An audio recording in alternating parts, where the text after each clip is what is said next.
How's it going, guys? Bring a Platoon here once again, and welcome to another great game in World of Tanks Xbox One Edition. Today I'm going to be in the first premium tank I was ever given by... the first premium tank I was ever given, and it's the Jagdtiger 8.8, the Tier 8 German turretless tank destroyer. It's got a fast-firing gun, an 8.8 centimeter gun, as the name implies. It does 240 damage on average per shot, and reloads approximately every 4 seconds. Or like every 4.5. It's pretty fucking crazy, especially when you have on vents, Brothers in Arms, the chocolate consumable. The chocolate consumable isn't really necessary for this tank, although I will say it helps with the traverse of it immensely. I don't know what the improved numbers are, but as you can see, just under 4.5 seconds it reloads without the chocolate, so you really don't need it. The only unfortunate thing about this tank is that the premium pen only goes up to 237 with your average AP pen, or with your standard AP pen, sorry that was the wrong word, going up to 212, which really makes shooting premium not really worth it unless you're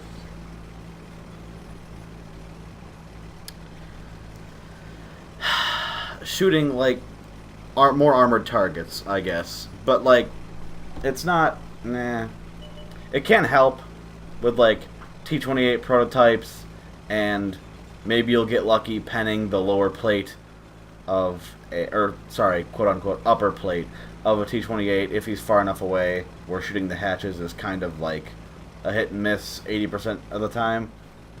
Or if he's far enough away, obviously you're not going to shoot for the hatches because, yeah, you're not going to hit him at all 90% of the time, and you might as well just shoot like the base of his tank. Like, I could probably shoot down into the upper plate of that T-28 prototype with premium and pen. Okay, that's overshooting a little bit. But as you can see, hiding my lower plate and only giving them a very angled, because they're aiming up at me, in addition to my already impressive 250 millimeter upper plate, they're not going to pen me. I'm not even afraid of this T-28 prototype unless he starts shooting premium MA superstructure, in which case I would probably be buttered. But fortunately for me, he's not smart enough to do that, and I just keep putting premium into premium after premium into his turret. So he, like, what? What are they doing? What are my teammates doing? Oh, that's right, fucking being useless. Awesome.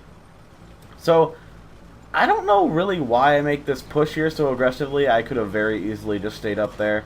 But honestly, I needed this fucking T-28 prototype dead. And then, of course, I get dicked on by RNG gods, and they said no to that premium penetration right where I should have penned. No problem. And there's a Nomad. I put a premium into him. Doesn't pen. I'm like, okay, this isn't looking nearly as good as it was a few seconds ago. Just aiming for what I think is the weaker part of the Nomad's turret. I would look it up, but I don't know what to type in. Like the Samoa or something like that. And I know the Guardian STG doesn't have that great of a turret. I don't think I could pen him with my current loadout right now. Unless I hit that hatch, which I do, of course. But yeah, even firing premium in this thing, it makes crazy fucking credits, especially considering... Thanks for giving me the lower part of your chassis there, guy. But like, I bounce off the hatch there for unknown fucking reason. I don't know why I keep firing at that fucking turret. It's just screwing me up, and then I shoot through the hatch. Oh, that is fucking gold right there. And then it gives me a side turret. Someone else finishes him off. But I had plenty of time to shoot that little machine gun port in his hull there. I don't know why I was going for the harder shot. But then again, I am the stubborn type, so yeah. It's like, I can do this. RNG will let me. I'm better than he is. But yeah. I've already got almost 2,000 damage. Well, I guess combined it is 2,000 damage. But, yeah, doesn't seem like a lot. But considering that half the team is already dead on their side, is it half? It's almost half. You just gotta know when to push in this thing because your DPM is so fucking incredible. And with teammates behind you, you really don't have to fear anything. Especially when you're hiding your lower plate. Oh, and in addition to the crazy DPM, you also get a fucking accurate gun. .32. When it was like .33, I think. And they, like, buffed it to .32 or .31. It's fucking accurate, guys. You can snipe with it 400 meters away and hit what you're aiming at, like, 80% of the time. It's crazy. But, it's... As long as you don't get caught, like, in very bad ground resistances, this tank is amazeballs. If you dictate the fight to only frontally, and you can hide your lower plate, it's fucking gold. It's amazing. And it's even better when you can hide your upper plate, because then they have to shoot at your even more armored superstructure, and that just ensures that you live a little bit longer, and gives them a harder time. It's pretty great. I 3-marked this tank, and its tier 9 counterpart, the Jagdtiger. Oh, they're such good tanks. I really enjoyed the tier 9. This thing was hard as fuck to 3-mark, just because of the, how do I want to put this into words? Well, I'm yawning. Oh, Jesus Christ. Shitty games, poor teammates, and bad maps. It's really as simple as that. Like, I would get really wide open maps, my team would fall, and then I would get rushed by every tank they had available, and by the end of it, I'd only have, like, maybe 2,500 if I was lucky, at a terrible lost game. So, yeah. Not the funnest tank to play, mind you, but, it makes a shit ton of money, so why wouldn't ya? And this UDES can go right through me. I don't know how he managed to miss me unless his gun is fucking damaged. And this D-44 probably could have rushed me, but what does he do instead? He falters and then gets dicked on by both of us. And there goes the UDES, because that's what you do in the tank. You camp on the back doing absolutely nothing with your amazingly accurate gun and great penetration. Good for him. He couldn't have relocated. Not that he has the speed for it. Oh, wait! He totally does. What an idiot.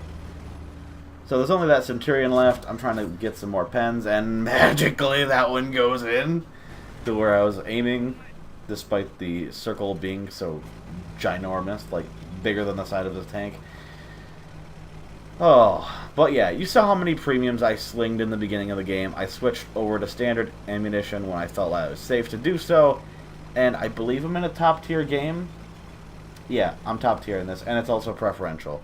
So you're only going to see tier 9s, but with 237 premium pen, that's going to be a little difficult to deal with sometimes, like ST1s or STIs, whatever they're fucking called, or anything superly armored, like a Moitian or a VK100-01P if they're hull down. Lots of stuff. Type 4 heavies. OHOs. OHOs are a big fucking deal. Just because 237 is your average pen and 250 is their weakest part of their tank for, well, 250 millimeters of protection for their hatches, but yeah. So, with all the premiums that I fired, I think I had an op on. Don't get your hopes up yet. Yeah, 2 XP silver boost. Okay, that figures. But even without that on, I would still get 145,000 silver. And oh look, I'm still in my 3rd mark standing because 5,000 damage in a game will make that go up. Probably 5,000 combined damage. Will probably make the mark go up by like 1%? 0.8? 0.5? I don't know. It's been a while since I played it. But anyway, as always, I hope you guys enjoyed the gameplay, and thank you for watching, and I'll catch you next time.